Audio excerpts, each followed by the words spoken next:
Our next unit will be on additional functions. Okay, Mr. Zebor's class should be going through and taking notes as normal, and Miss Ottaway's class should be filling in your foldable. Remember, your foldable, each section has a slide. So we're going to fill in with each of those functions you wrote down. First, let's talk about a parent function. We've seen some parent functions before, and it's just the simplest, most general function in a family of functions. So every equation we've done, every quadratic and exponential, has all been a transformation of our parent function. The first parent function we're going to look at is a linear equation.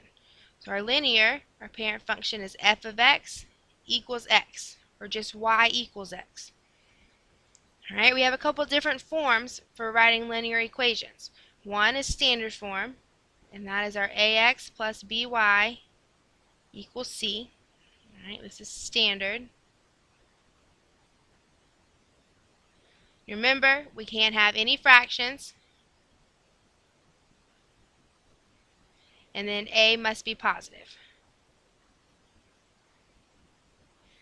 Alright, we also talked a lot and do a lot in slope-intercept form. Alright, and that is y equals mx plus b, where m is our slope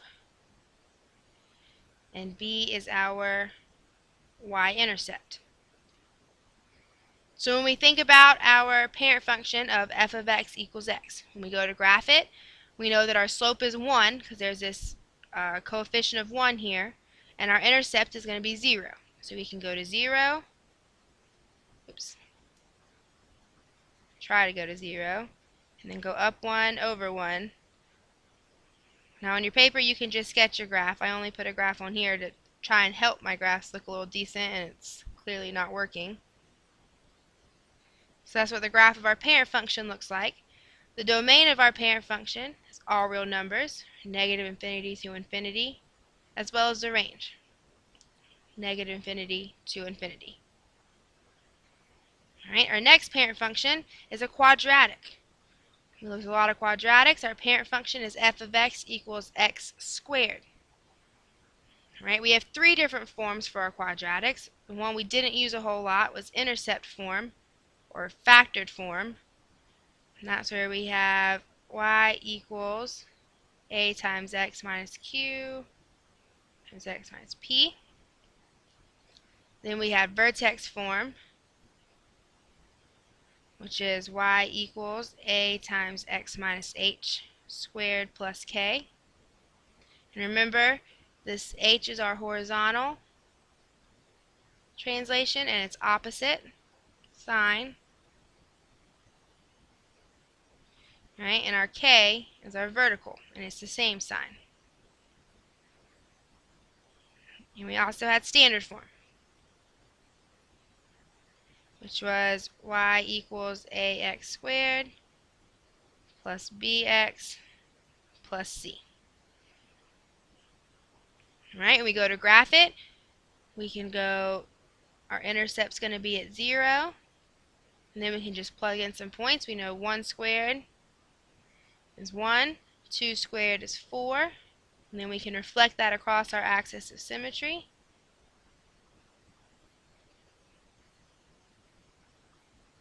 And there's our parent function. Our domain of all of our quadratics is negative infinity to infinity. Our range of our parent function is 0, and we include 0. We have a value there, to infinity. But keep in mind, whenever we do our quadratics, our range always deals with our max or our min, depending on if we have a max or if we have a min. Our next parent function will be exponential. Now, we looked at a lot of different exponentials, and our parent function was always the ab to the x. But in this case, we'll say our parent function is 2 to the x.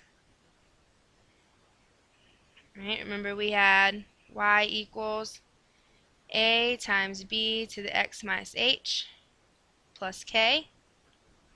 And again, our h is horizontal translation, and it's the opposite sign. And our k is the vertical translation from our parent function. Alright, so if we graph y equals 2 to the x, we make our table. Alright, 2 to the 0 is 1. 2 squared. Oh, excuse me, I missed one in there. Oh well. 2 squared is 4. 2 to the first is 2. I got a little out of order.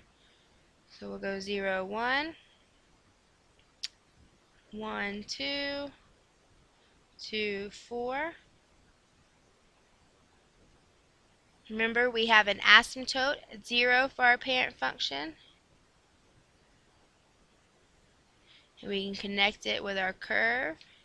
Oh, that was terrible. We're going to have to get rid of that one.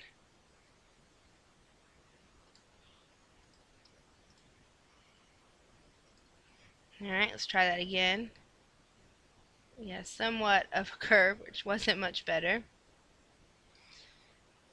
Alright, we have our domain, negative infinity to infinity.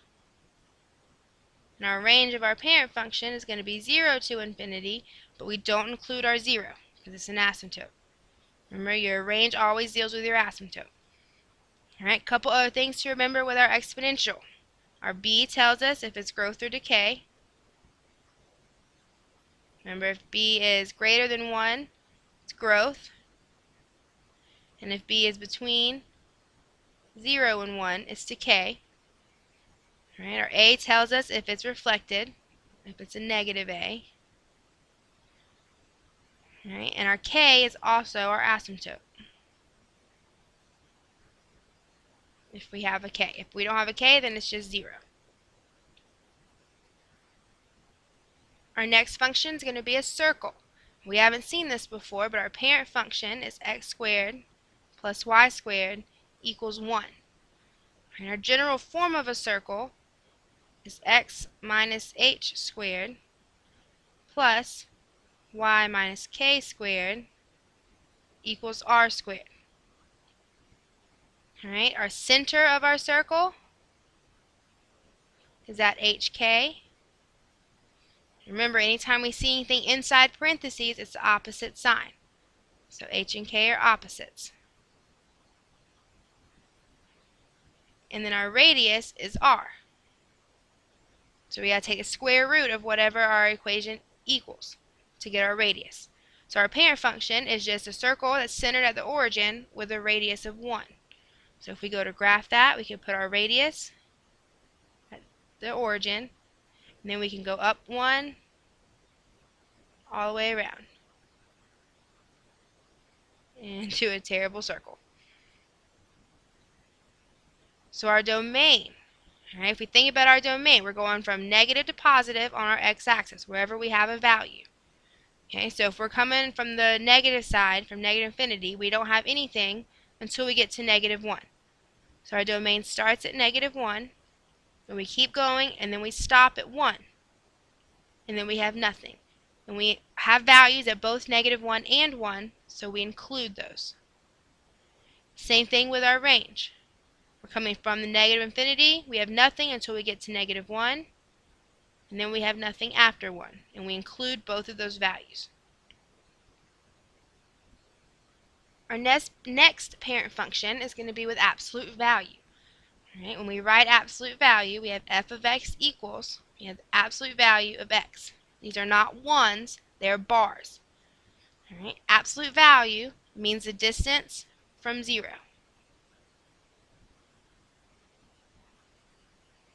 So the absolute value of negative 3 is 3. And the absolute value of positive 3 is 3, because they're both 3 units from 0. Alright, so if you were to type this into your calculator, or if we were to make a table, alright, and we were to plug in, let's say, negative 2. The absolute value of negative 2 is 2. It's 2 units from 0. If you type in negative 1, we'd get 1, 0, 1, 1, oh, excuse me, 0, 0, 1, 1, 2, 2. Alright, so if we plot these points, we have negative 2, 2, negative 1, 1, 0, 0, 1, 1, 2, 2. We end up with a V.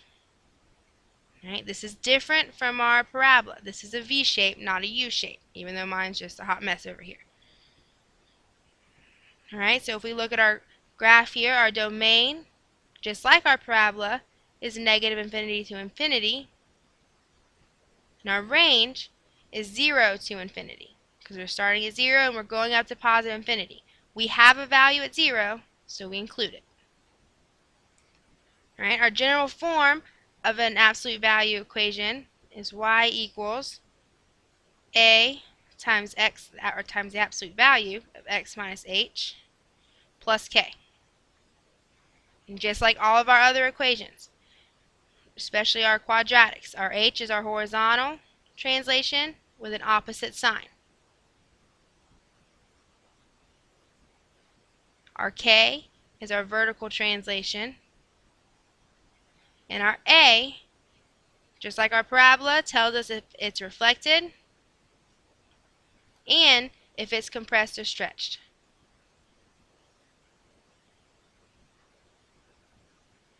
So this is very similar to our parabola, it's just we have a V instead of a U.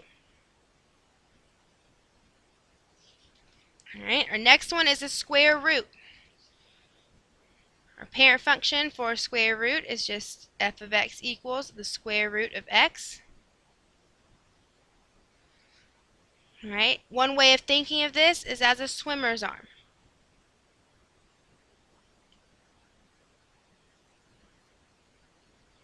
Alright, if we were to make a table of values for the square root of x, square root of 0, 0, square root of 1, 1, and the square root of 4 is 2. So we have some pretty points we can plot.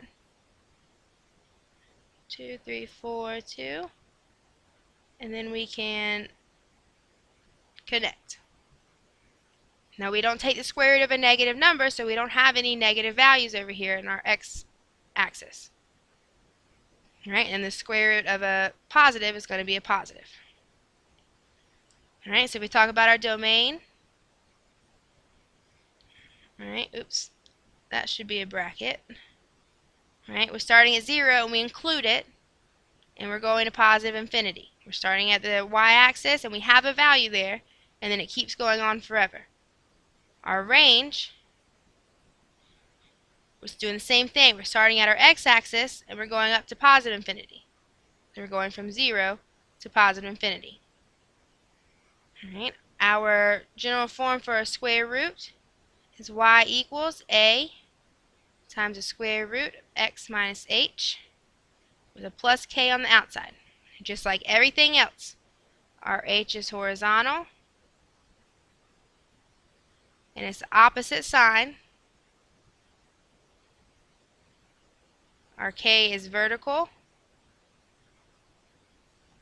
and our a is tells us if it's reflected, stretched, or compressed.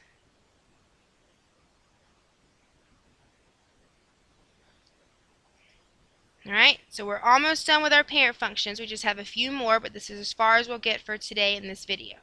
So make sure you go back, have all this written down, and you come to class tomorrow ready to do some examples applying our transformations.